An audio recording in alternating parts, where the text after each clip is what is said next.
might like this one. It's a personal favorite of mine.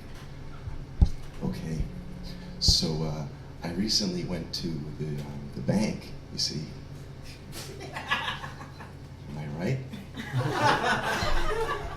I know, because it happened.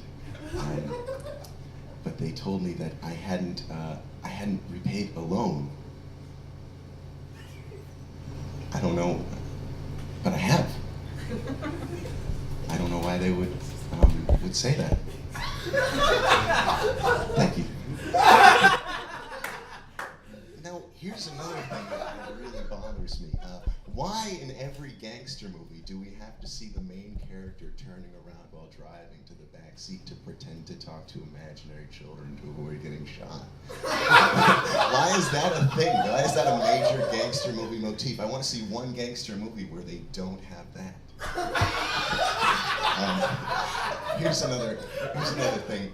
You'll like this if you like to think. This is a sit down and thinker. Get ready to philosophize. To me, it's interesting, this tidbit. That it's too bad that Whitney Houston died because now she can't live anymore.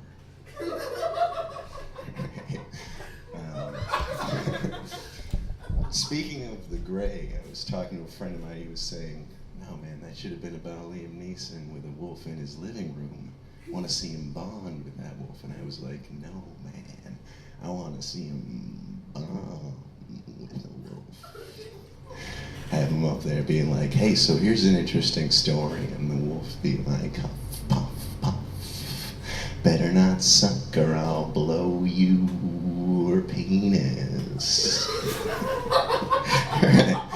So the snake's looking right at me, and I'm like, "Oh my God, I'm gonna die," because I'm terrified of snakes. And it's like, "Hey, get the fuck off my mother. She's trying to eat dinner."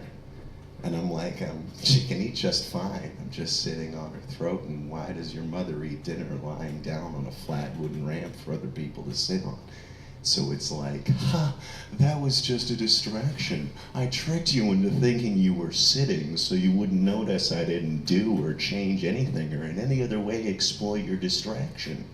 See the moral of the story?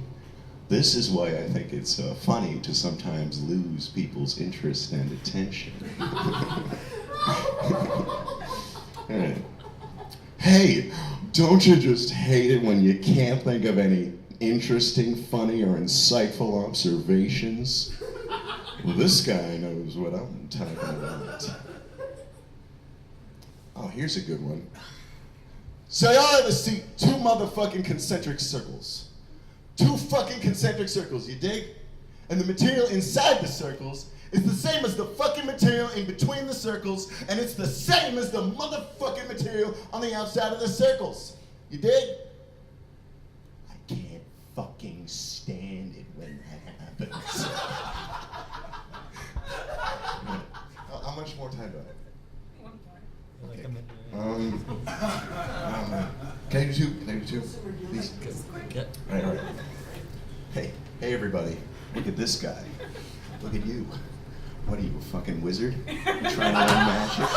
Going to Hogwarts so you can be all you can be and star in candy bar commercials the world over?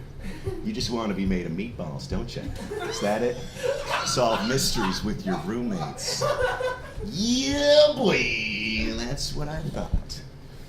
Why don't you go back to that square-shaped pipe you keep in the attic and make me some President's Day themed shrinky dinks for the windows of the Community Relief Center before I fucking burn your prototype flapjack congratulational Hallmark cards to a fucking cinder.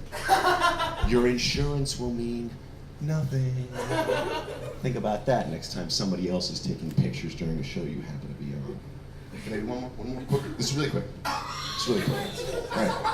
This is a famous quote that I like, and I hope you're all familiar with, from the late, great William McGillicuddy, stage actor. He said, of losing your sanity after performing all of the infinite roles conceivable, it's no big deal. Well, of course it's no big deal, dummy. You're old. That is a fictional bit about a fictional guy saying something fictional. That's when you know you're hearing the good stuff, fella. That's when you know you're hearing comedy gold. When you're listening to somebody saying nothing about nobody saying something they never said.